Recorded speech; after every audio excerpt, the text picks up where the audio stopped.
اے انسان، تو اپنے پروردگار کی طرف پہنچنے تک خوب تکلیف اٹھاتا ہے، پھر تو اس سے جا ملے گا۔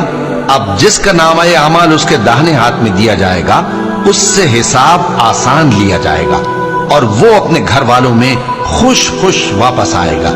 اور جس کا نامہ اعمال اس کی پیٹھ کے پیچھے سے دیا جائے گا تو وہ موت کو پکارے گا اور دوزخ میں داخل ہوگا۔ وہ اپنے اہل و عیال ہی میں مگن رہتا تھا، وہ تو خیال کرتا تھا کہ اللہ کی طرف لوٹ کر نہ جائے گا، کیوں نہیں؟ اس کا پروردگار تو اس کو دیکھ رہا تھا۔ یہ لوگ کس چیز کی نسبت ایک دوسرے سے پوچھتے ہیں؟ کیا اس بڑی خبر کی نسبت جس میں یہ اختلاف کر رہے ہیں؟ دیکھو یہ انقریب جان لیں گے، پھر دیکھو یہ انقریب جان لیں گے۔ کیا ہم نے زمین کو بچھونا نہیں بنایا اور پہاڑوں کو اس کی میخیں نہیں ٹھہرایا؟ اور ہم نے تم کو جوڑا جوڑا پیدا کیا اور نیند کو تمہارے لیے موجب آرام بنایا اور رات کو پردہ مقرر کیا اور دن کو معاش کا وقت قرار دیا، اور تمہارے اوپر 7 مضبوط آسمان بنائے اور آفتاب کا روشن چراغ بنایا، اور نچڑتے بادلوں سے موسلا دھار میں برسایا تاکہ ہم اس سے اناج اور نباتات پیدا کریں، اور گھنے گھنے بے شک فیصلے کا دن مقرر ہے۔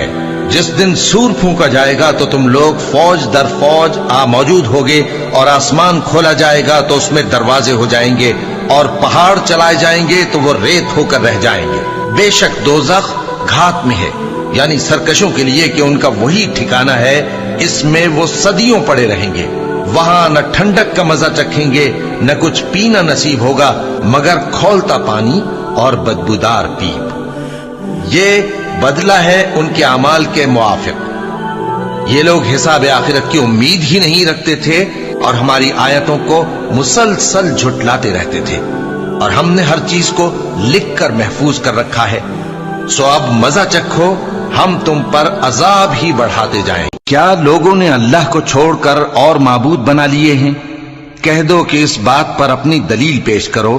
یہ میری اور میرے ساتھ والوں کی کتاب بھی ہے، اور جو مجھ سے پہلے پیغمبر ہوئے ہیں ان کی کتابیں بھی ہیں، بلکہ بات یہ ہے کہ ان میں اکثر حق بات کو نہیں جانتے اور اس لیے اس سے منہ پھیر لیتے ہیں۔ اور جو پیغمبر ہم نے تم سے پہلے بھیجے ان کی طرف یہی وحی بھیجی کہ میرے سوا کوئی معبود نہیں، تو میری ہی عبادت کرو۔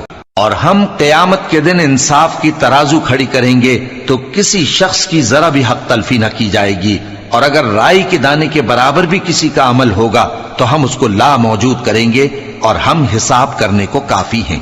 اور ہم نے موسیٰ اور ہارون کو ہدایت اور گمراہی میں فرق کر دینے والی اور سر تا پا روشنی اور نصیحت کی کتاب عطا کی، یعنی پرہیزگاروں کے لیے جو بن دیکھے اپنے پروردگار سے ڈرتے ہیں اور قیامت کا بھی خوف رکھتے ہیں۔